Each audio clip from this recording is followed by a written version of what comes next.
Welcome listeners and viewers far and wide from Tiananmen Square to Times Square.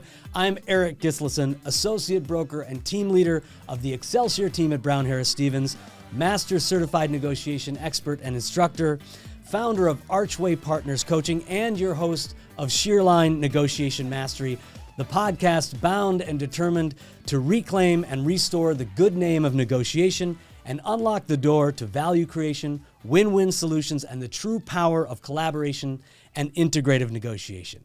Now, you're going to love this topic today. It might feel a little uncomfortable, but you're here and you probably saw the title, so stick with us because this is a one that you should not miss. But let's start with a story. In April of 1970, 3 astronauts were floating 200,000 miles from Earth when something went very, very wrong. The oxygen tank exploded aboard Apollo 13, instantly scrapping their original mission of going to the moon. Suddenly, the only mission was survival. There was no manual for this. There was no checklist, no protocol, just a group of astronauts and engineers who had to adapt fast. Pivoting quickly from all that was going wrong and all that was at stake, Flight Director Gene Kranz famously said to his team, "What do we have that works?"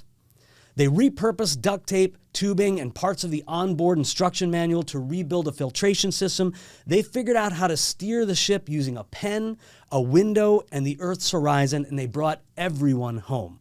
So today on Shear Line, we're lifting the pin of adaptability, the negotiation skill that shows up when we're in transition or when the script inevitably disappears. It's that trait that turns pressure into problem solving and fear into forward motion. So, as we like to do here on the Shear Line, let's talk about what's happening inside the brain when someone who has high adaptability in those crucial moments shows up. Number one, they feel the shock, but they don't freeze. Let's be clear. The fear hits them too. Confusion, uncertainty, overwhelm, all of it. But they have high emotional agility. Instead of getting stuck in that emotion, they breathe, they pause, and they ask, what's real right now? Or as Gene Kranz said, what do we have that works? Number two, they reframe the situation. This is cognitive flexibility, and it's crucial to adaptability. Instead of focusing on why is this happening to me, they ask, what does this make possible? Or how can I work with what I've got? They turn the question into their strategy. Number three, they anchor in self-efficacy. They don't know the full plan, but they believe they'll figure it out, and they have the confidence in their capability and capacity to do this specific thing. That belief is their key to taking action. They draw on the hard things they've done before, and they trust the part of themselves to rise again. Number four, they take the imperfect action quickly. They don't wait for clarity or perfection. They assess risk quickly and take the next small step. They build clarity by moving. They stay curious and responsive. They don't cling to one fixed outcome or one path. They stay flexible, adjust quickly, and learn in real time. They're not afraid to adapt again because that may be necessary. And last, they evolve. This is what sets them up for the next transition or adaptation. When the dust settles and they assess and count all the small and large victories in order to build that self-efficacy for the next moment, because it's a repeatable process. Adaptability is one of the most powerful negotiation skills you can ever build because it works in rooms, in conversations, and in life transitions. And to talk about this, I've got the perfect guest.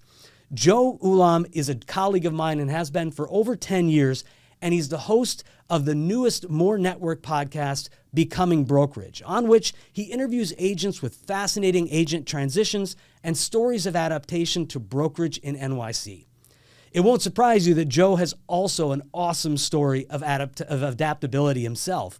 Joe was the director of annual giving at Columbia University before transitioning to a career in real estate a little more than a decade ago, and he's definitely adapted, closing over 450 transactions in that amount of time. So, Joe, welcome to Shear Line. I'm so thrilled to have you here instead of being in the office, being here in the set with you. It's great to see you, Eirik, in any circumstance, but especially here. Thank you. And congratulations on the new show. If you haven't checked it out, please do. The first episode with Haviland Morris is fantastic. And I love the topic. I love the concept of the show dealing with transitions and adaptability. Yeah, I got the idea when I was talking to Sarah Rotter, and we were just talking about some of the different types of jobs we've had, and it just seemed like a natural choice to do a show. Well, it seems like a lot of good ideas that are mentioned on this podcast and others come from Sarah Rotter. So, Sarah, thank you very much. Yes, she's quoted thank you, quite Sarah. a bit. Hopefully, as well. she's watching. Right? Well, I'm sure she is. All right, so let's get into it and let's dive deep into Great. adaptability. And I'm really interested to get your take on understanding adaptability as a negotiation tool and as a transition tool for life, given your own experience and the experience that you've had with the guests on the podcast. So let's get into it. Yeah, so I've had a lot of different types of jobs. I started working when I was about 12, delivering groceries. I worked in bookstores, ice cream shops. I spent a year, taking a year off before college as a construction laborer, and all sorts of different things. And I think it's given me confidence to go into different situations and feel like it's all going to work out, because I think you mentioned something about fear. And honestly, I am terrified of a lot of those things. Sure. And particularly transitioning into real estate. Between my time at Columbia and starting in real estate, I'd had a little bit of a midlife crisis and was an actor and did all sorts of different freelance jobs for a time. And it was great because it helped me really become adaptable and feel like anything thrown my way I could manage. The hard part was that I had a newborn, and most of my connections in the acting world weren't ready to throw down a couple of million on a new townhouse, or 5 million, whatever it is. So I would come to the office every day, and I really didn't know what to do. I would sit there and listen to people on the phone, but I was at a crossroads, and I was concerned because I've got a newborn. I really hope this works out, but I'm not quite sure how to make it work out. And it was a frightening feeling.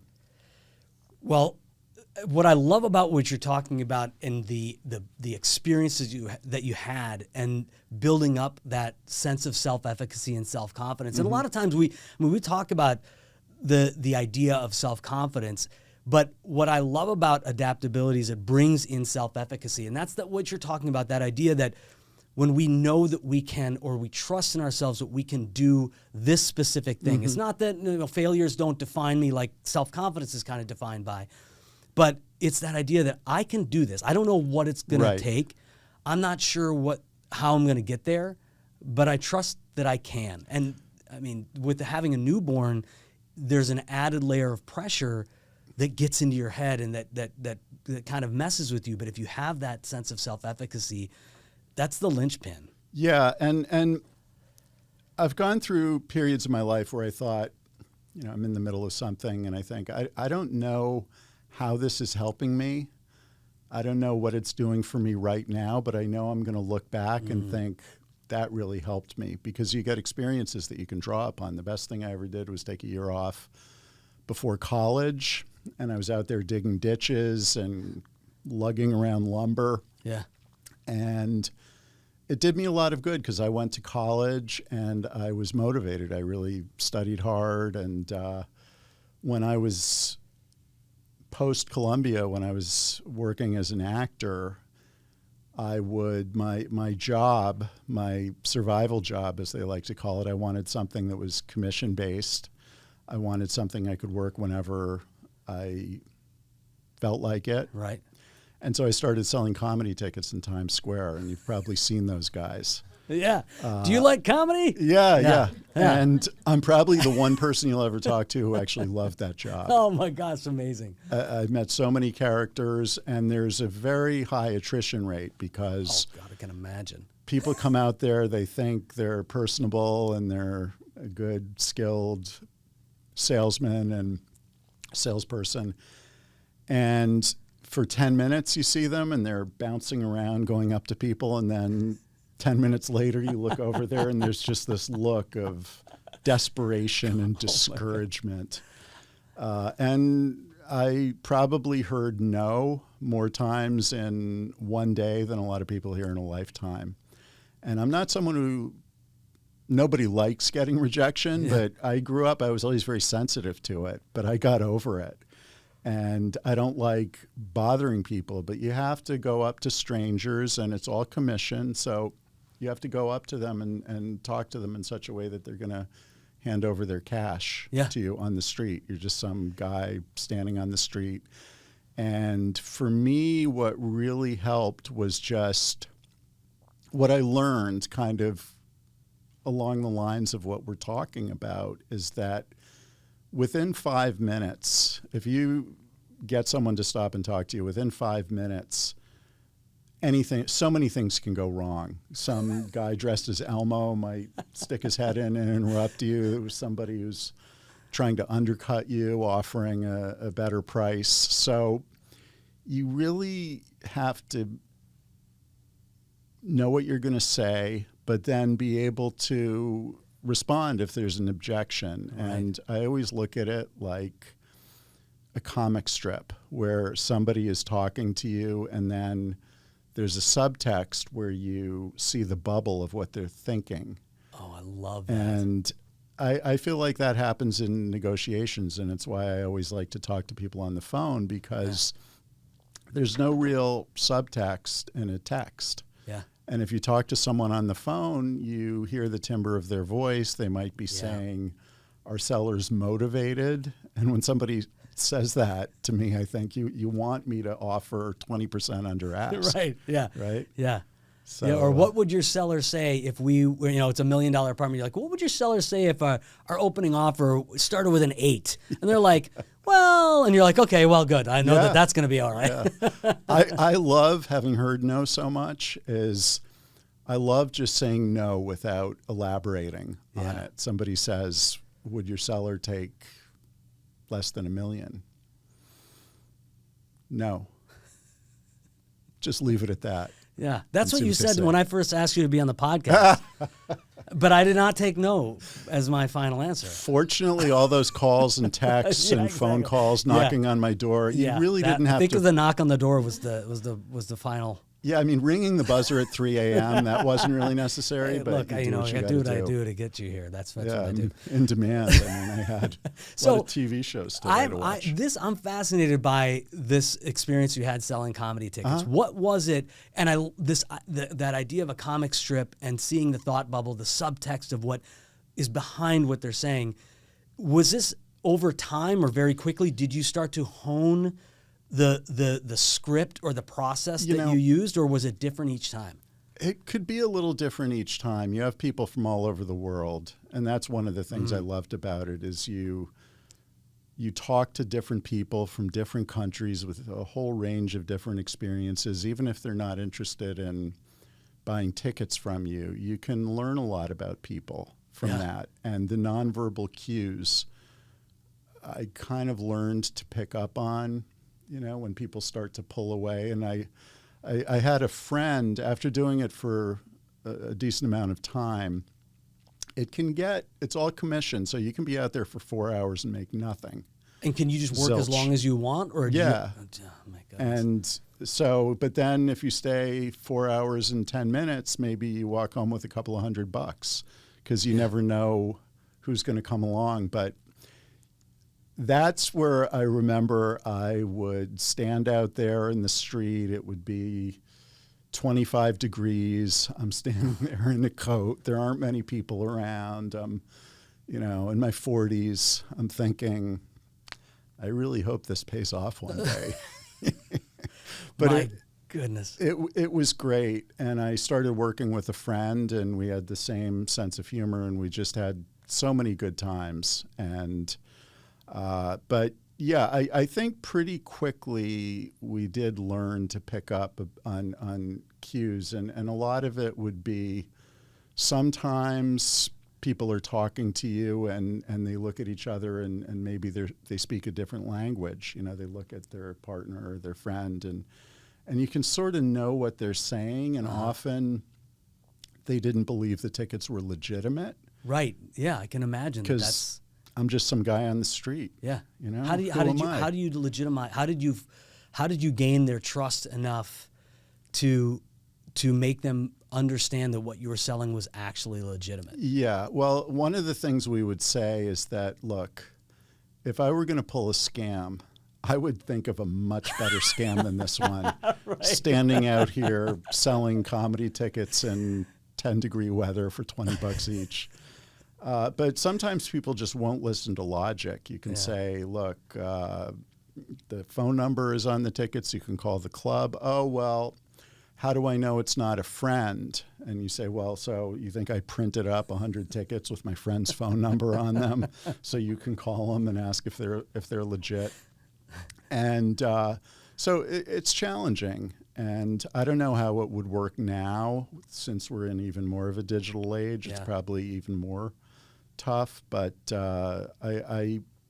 you read the cues, and then if one thing doesn't work, you try something else. Very much like in real estate. You try to paint a picture. And I feel like real estate isn't the sort of rudimentary sales the way selling something on the street is. Yeah. But there's some of the same aspects. Some of the same aspects because building trust and reading people, all of that, right?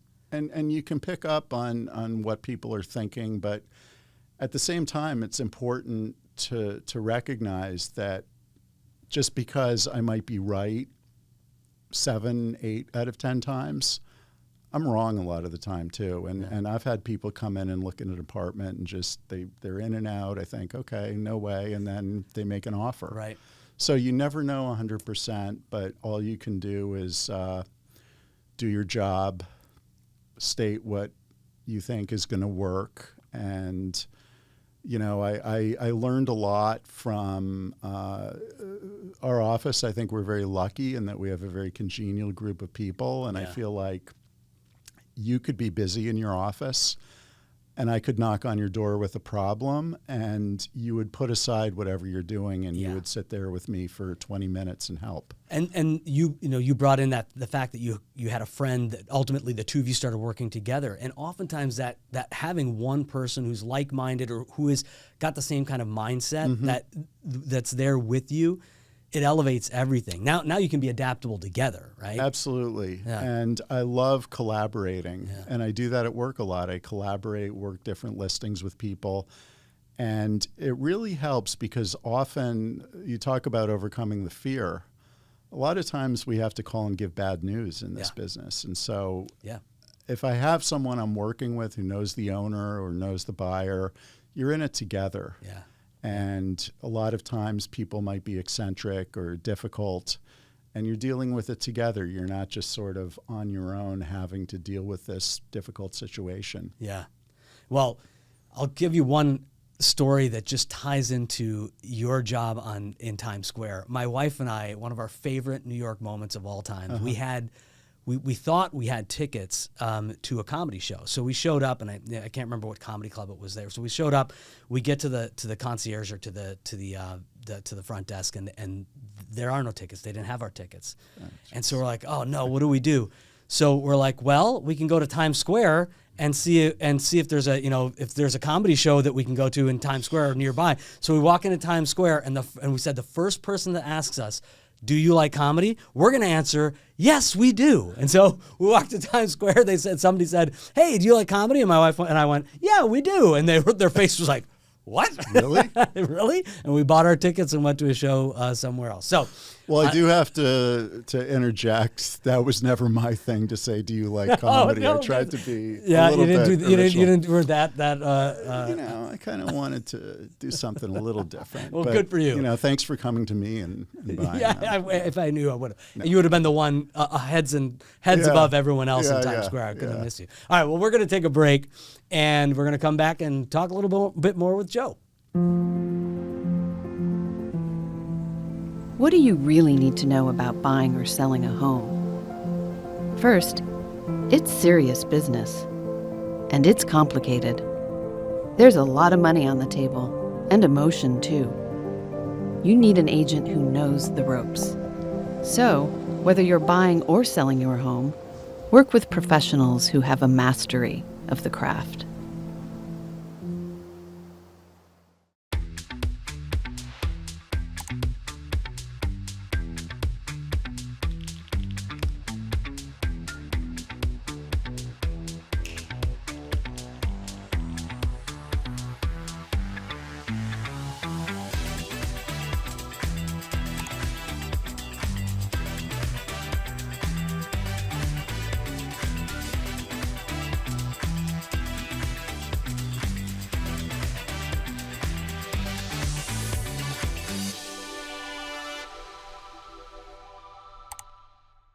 Residential and commercial closings to litigation, Romer DeVos is your full-service real estate law firm.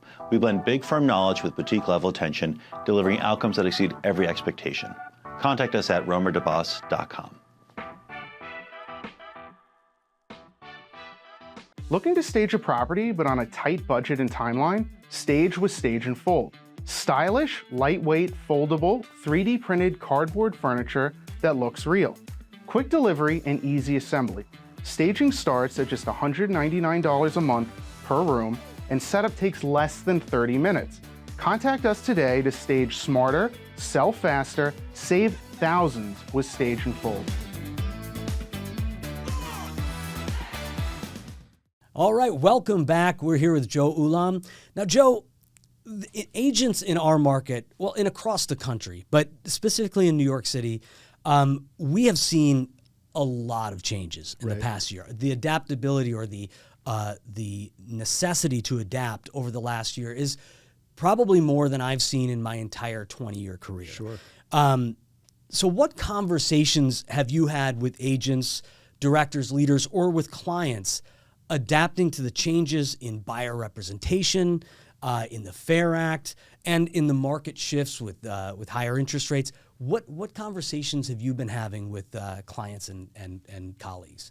So it's great to talk about these things with colleagues, to bounce ideas back and forth. And I think clients are always different. Some need hand-holding, some want you to deal with them more directly. But I think the conversations are, I feel like it's part of our job to remain calm. And there's a tendency, if somebody's really frantic, to match that energy or mirror it. And I think they depend on us just to let them know everything's okay, everything's fine. And look, it's understandable to be a little bit nervous. Nobody loves change. The process of the job is different than it was 10 years ago. Yeah. 10 years ago, it was a lot different than it had been 10 years before that. Sort of like when I was growing up, everybody said TV is going to ruin kids for the future, and now it's Instagram or TikTok. It's going to ruin kids. Yeah. Whatever it is. Something's always ruining kids. Yeah. So, so I think when there's a new, especially with a new buyer, nobody wants to come in and sign something right away. Yeah. It just seems like you're imposing on them. Yeah. And it's not a legal contract, but it's still, you're handing someone a document for them to sign. Yeah. So I think a little background is good. Too much, maybe they start to want, if you've just met them, they start to wonder, why does this guy want me to sign something? Right. And it's sort of like in Times Square when they're so used to people selling them stuff that are scam artists. Your first thing is to let them know that's not you. Right. And not that these buyer representations, they're going to think you're scamming them, but they're just going to think this is locking me into a situation that I don't want to be locked into, because if it doesn't work out, I'm stuck. And if I buy something, I'll have to buy it with this person. So I think, just like you said, letting people know in a calm voice that, look, things are different right now. Yeah. This is what we have to do. It's a slightly different process. And if you take them through each step and explain why that is and what the reasoning is, and really emphasize that you're acting as their advocate. Yeah. And if you're an advocate, making the relationship a little more formal, I think can work well for both parties, because I think if somebody really thinks you're going to work well with them, if they want your services, they're not going to mind signing an agreement because it formalizes things a little bit, but they'll know it's serious, it's professional, and you're representing them. You know, the wisdom in what you said, because there's so much that's similar to selling tickets to a comedy show in Times Square. I mean, there's a general mistrust, and one that, frankly, you know, there are people who are selling things in Times Square. They're around or in and amongst a group of people who there is a legitimate reason why people may not trust you. Oh, and so, you know, tell you some stories. Exactly the same thing in real estate, where if we understand and we're able to get in our client's shoes, think double, as we say, and put ourselves in their position, it's understandable that they would be reluctant to commit to you, but to sign something that would tie them to you without any level of trust, knowing what our industry reputation is. It makes so much sense that's by sitting down with them and building that trust first and talking about advocacy and why we're here to actually add value to their transaction or to their process or to their experience, as opposed to just do something that's in our own interest. It's huge. Absolutely. And I think you have to take a different tack with different people, different types of people. Some people want more hand-holding, maybe.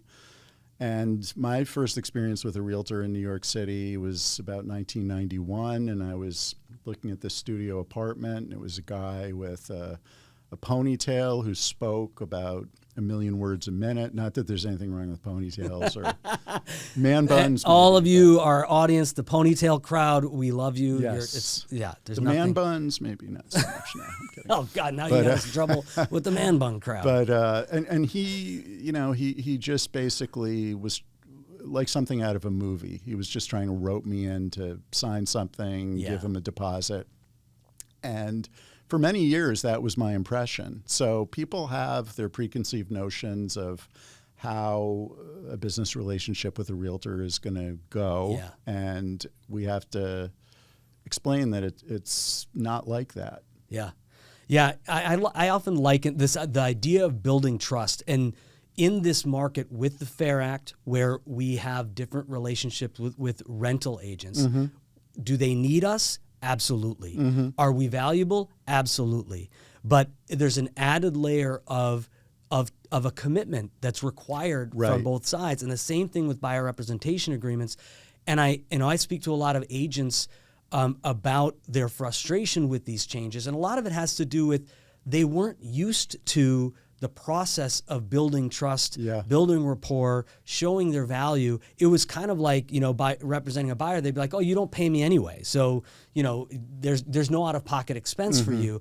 And somehow that was, that made the relationship, because there was no cost in that value proposition, it made the relationship somehow feasible or acceptable to the buyer.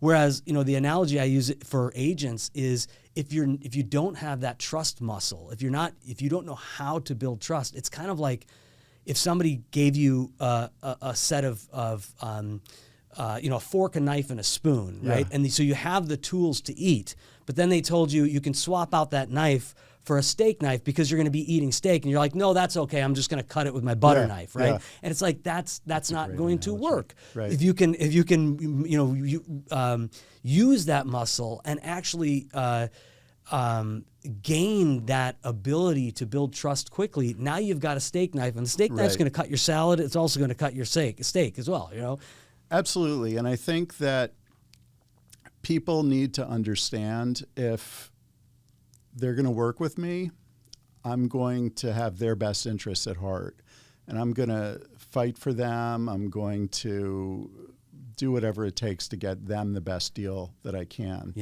And it's not about winning some contest with another broker. It's not about trying to get the other hand. I don't care if the other broker thinks I'm a complete idiot at the end of the deal. It's not about your ego. I really don't. Yeah. And making them understand that, and I think you just have to think about what they're looking for. Are they looking for someone who's going to show them 20 properties and choose which properties they're going to show, or are they looking for someone who's going to give them the nuance of each apartment? And I think showing value, and I'm not a big believer in some of the metrics that are used in our industry. And I think that there are other, for example, if you have a 1,500 square foot apartment that just sold for X amount, the guy who lives downstairs thinks my apartment should sell for that, but it faces a wall, whereas the one upstairs has a beautiful view. So there's a lot of nuance, and I think it's important to get across to buyers that it's not just a question of going on Street Easy and looking at price per square foot in Brooklyn Heights. So this is a bargain. This isn't a bargain. You have to know the inventory, and that was one thing Sarah Rotter said to me again. Hi, Sarah. Know the inventory, know the product, go to open houses. And when I did that, I could say to someone, well, I know this neighborhood, that apartment is so-so, but this one, it's a little smaller, but it's much nicer. So when we talked about, we pivoted from you getting started in our office in real estate and just sitting there and going, okay, now what do I do, to the Times Square experience. Coming back to real estate, what was it that finally started clicking for you in that adaptation or in that transition where you finally started going, okay, I see the path from A to Z? Well, it was really interesting because I would listen to people's conversations on the phone. I would sit there. I didn't know what else to do. And I would just be useful to people. I would go up, introduce myself, and that's where having experience at a lot of different workplaces paid off. Yeah. Because I was able to just approach people and, do you need any help at an open house? I'd be happy to do one for you. Yeah. And you learn the business, you start picking up clients, and I've done a lot of deals. A lot of them are not huge deals, but every deal for me is something I'm really grateful just to have that opportunity for. Yeah. And again, when I came into our office, people were remarkably helpful. It wasn't like when I started working in Times Square and I was standing on this corner and a guy said to me, if you continue to stand there, I'm going to follow you on the subway and cut your throat. Oh, jeez. So I took the bus home that day. But it was so, I mean, I didn't expect that, but I did expect that there would be a lot of competition and people wouldn't want to help you. And I remember there's a broker named George Arana in our office. And I remember a few people asking him questions, and he just helped them. He didn't want something. He was just being helpful. And I thought, that's great. And you don't see that everywhere. We're very lucky to have that. Yeah. And I hope I'm in a situation one day where I can do the same thing. Yeah. Yeah. And the one of the things that I love that you said about how you got started in raising your hand and saying, what can I do to help you? We talked about this at the beginning, the people with high adaptability, it's taking the small steps. It's getting into messy action, right? Just getting involved, taking the small steps, moving forward, because all of that momentum is going to carry you to that more self-efficacy, more self-confidence. Absolutely. It's going to drive you into that next moment. And every time you put yourself in a situation where you're uncomfortable, I firmly believe it pays off, and you just walk through the fear, because I was terrified. I'm like, this real estate, I don't know, I'm going to sit here. I don't know what am I, will I have to go back to the nonprofit world, which I really didn't want to do. And I just forced myself to take that step. And then it has a multiplier effect where you help one person, oh, so-and-so needs some help. And then can you show this buyer around on Sunday?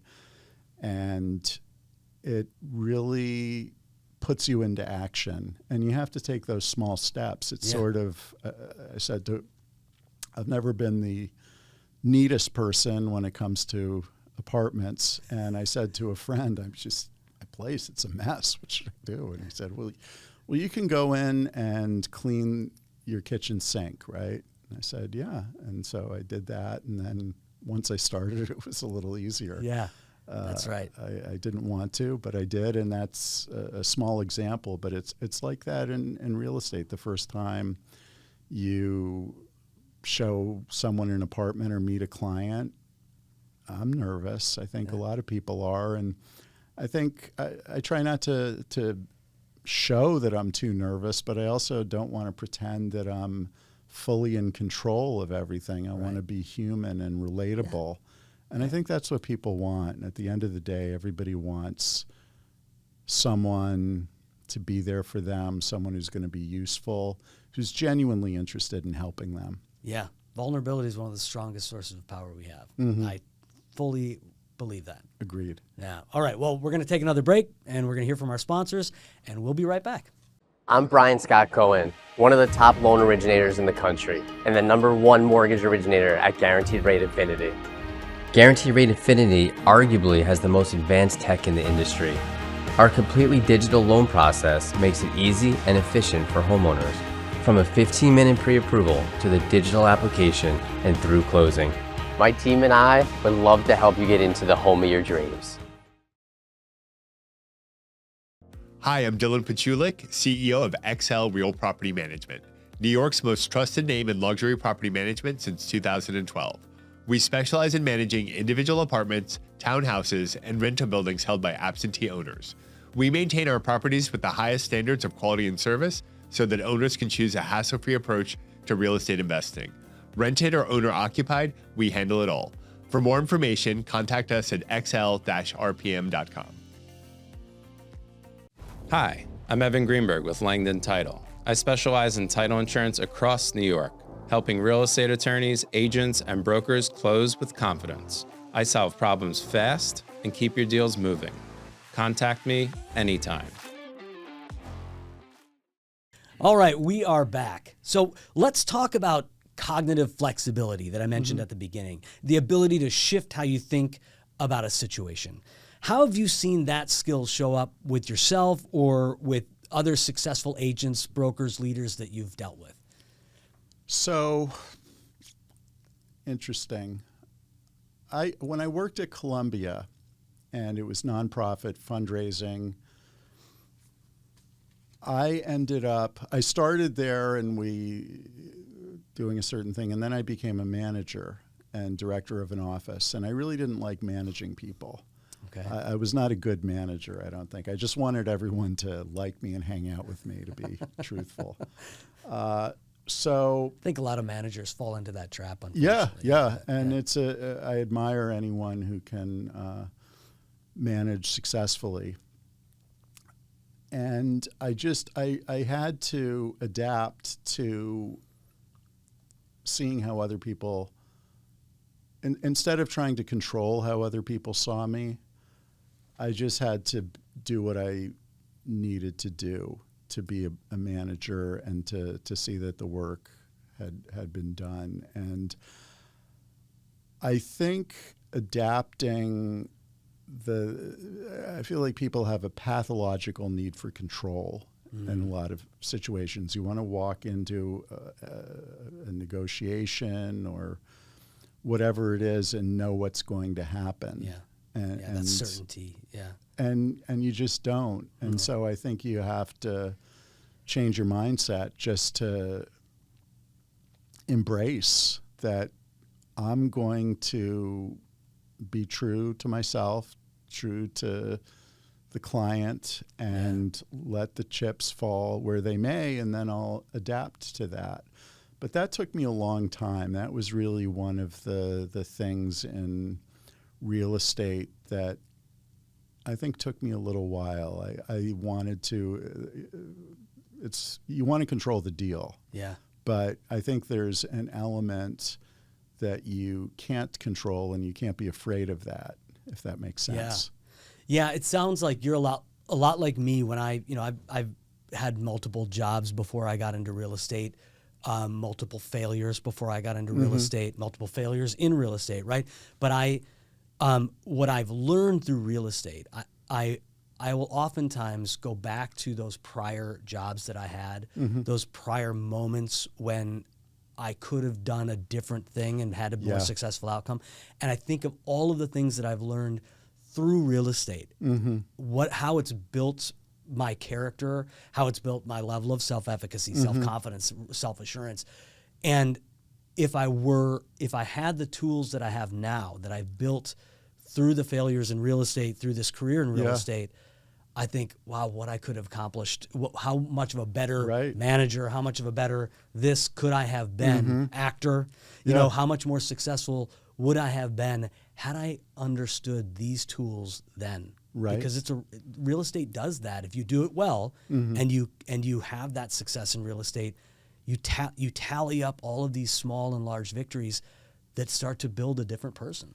And it's a relationship business. And I always come back to that, because if you look at it that way, things start to fall into place. I think you have to be resourceful and jump on opportunities. But I think starting out with looking for the relationships with people is really paramount in building a successful career in this business. Yeah. Well said. Well said. All right. I have one more question before we go into my favorite part of the podcast, which is our lightning round. Okay. So what advice would you give to an agent who's standing at the edge of a big transition or feeling stuck, unsure, or overwhelmed?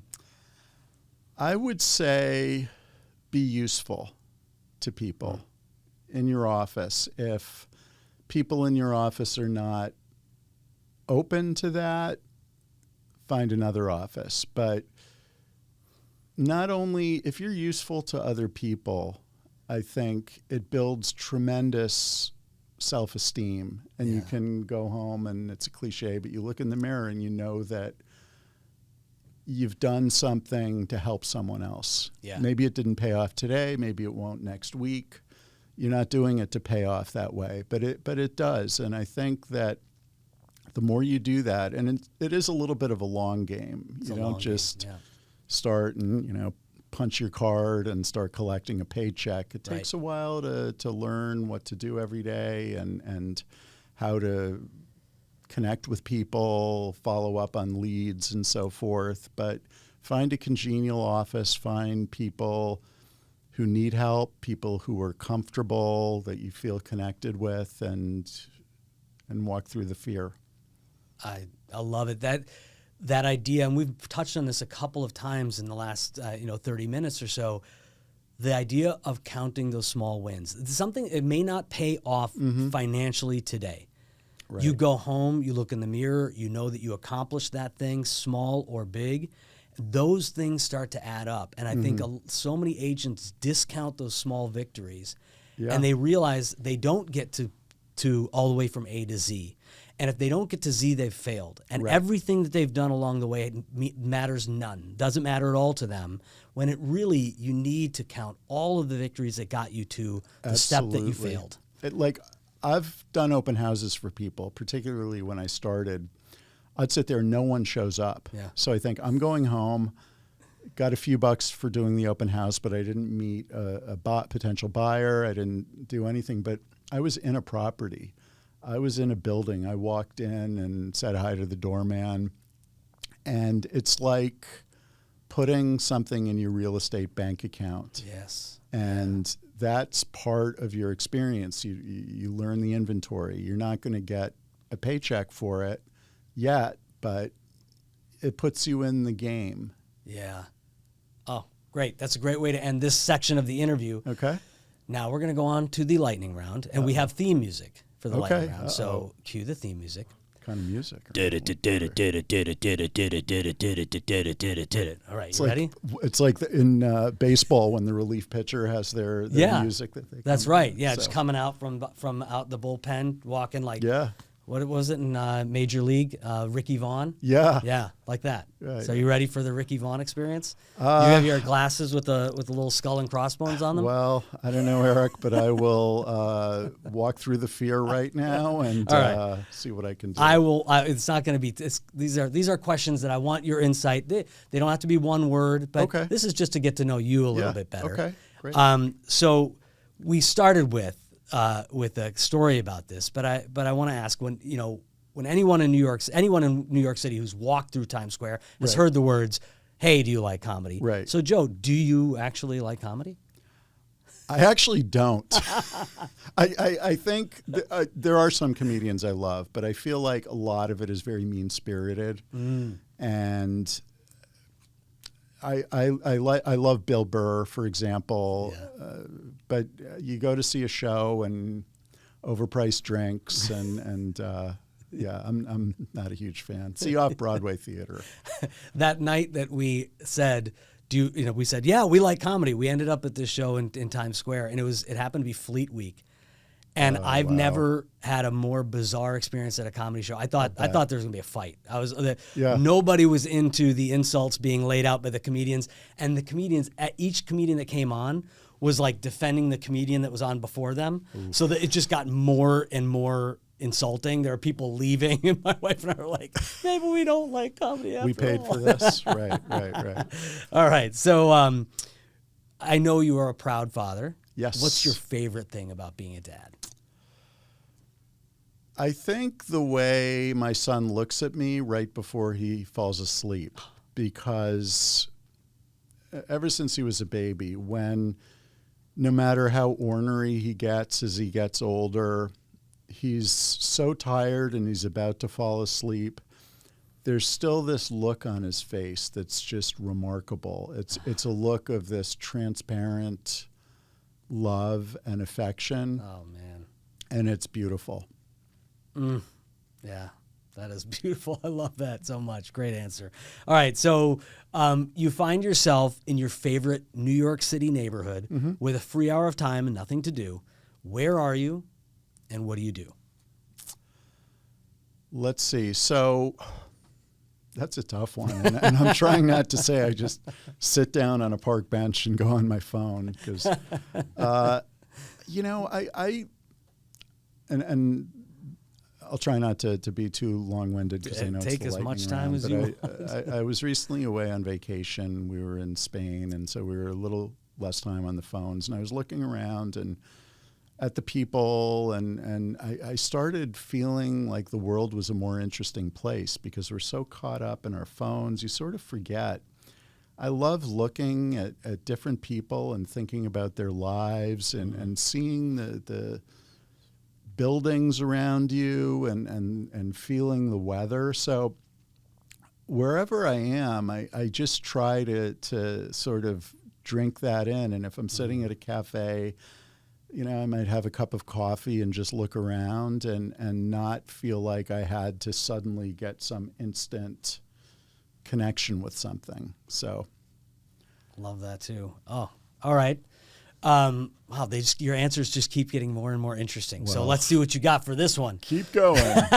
So of all the jobs and careers you've had, it seems like there have been many in various different capacities and industries. What's your favorite one and why? Okay, so when I was in college, I spent my summers working at a tennis club, and I was clay courts. I was a caretaker, and I started to play all the time. And I fell in love with the game of tennis. And a guy showed me a different grip on my forehand. And I can remember that moment where I started hitting the ball. For people who follow tennis, it was kind of a Western grip. So I could hit the ball as hard as I wanted, and the ball would go in. And it was thrilling. And I called the guy about 6 months ago. I hadn't talked to him since I was 20. And I was thinking about him, and I called him. I had to find his phone number, and I said, "You taught me so much, and I'll always remember that, because I fell in love with tennis that summer. And I spent the next 3 years sweeping the courts, playing all the time, making lemonade and iced tea. It was great. It was a fantastic job for someone that age. Wow. I think your passion and curiosity for everything that you do, I often talk about curiosity and ceaseless curiosity and how important that is for any negotiator, but any human being really, and how that curiosity can help us build a so much more rich environment and a rich life. Absolutely. You embody that. It's amazing. Thank you. I love it. Thank you. The last question, I don't normally have agents on my podcast. Okay. So you're lucky, but you're also a podcast host. So I would love for you to tell our audience where they can find your podcast. Sure. And where they can find you as an agent. Well, you can find the podcast on the More Network. It is called Becoming Brokerage, and the first guest was Haviland Morris. You can find me at Brown Harris Stevens, Joe Ulam at bhsusa.com. Should I give my phone number? Hey, whatever you want, man. This is that kind of a podcast. 917-687-9811. Text, call. You had to say it like that too. Yeah. 917. Well, Joe, thank you so much. Thank you. It's really been a pleasure. This was great, Eric. Thanks for having me. Thank you. So now, really had a good time. I'm great. I look forward to the many, many more episodes of Becoming Brokerage. It's really a fascinating podcast, and understanding life transitions that real estate professionals have, and getting a sense of to know them better, like we've gotten to know you better today. It's fascinating. So congratulations once again. Thank you. Thanks. So we're going to do our key takeaways here before we end the episode. So let's land the episode where we started, right at the edge of the unknown, the pivot. And why not throw in an awesome Dolly Parton quote as well? We cannot direct the wind, but we can adjust the sails. Whether you're in a deep transition or feeling stuck because the next move feels uncertain, remember this, you don't need to be fearless. You need to be adaptable. Adaptability isn't soft. It isn't passive. It's not about going with the flow or waiting to see what happens. Adaptability is power.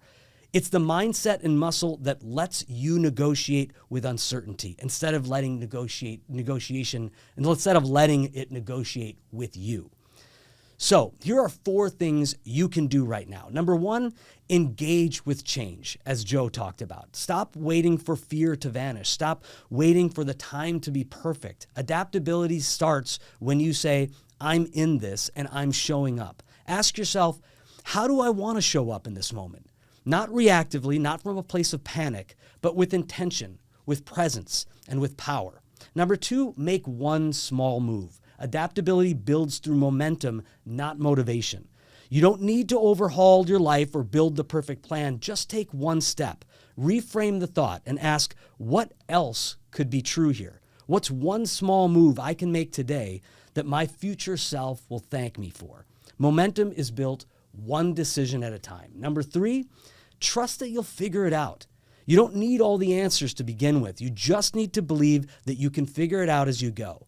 That's self-efficacy, that deep internal belief that says, I've done hard things before and I can do this too.